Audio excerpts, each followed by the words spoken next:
in terms of getting good quality papers, I think the first fundamental or foundation step is good mentorship.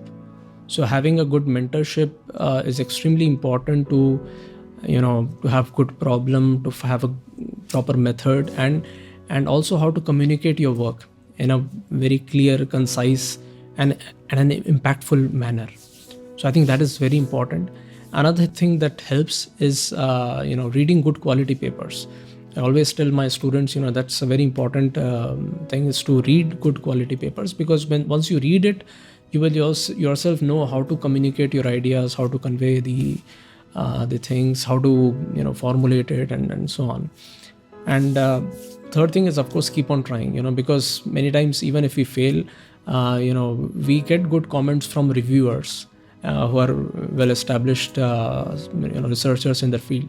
So when you get comments, improvise on it, incorporate it, and try to improve on that.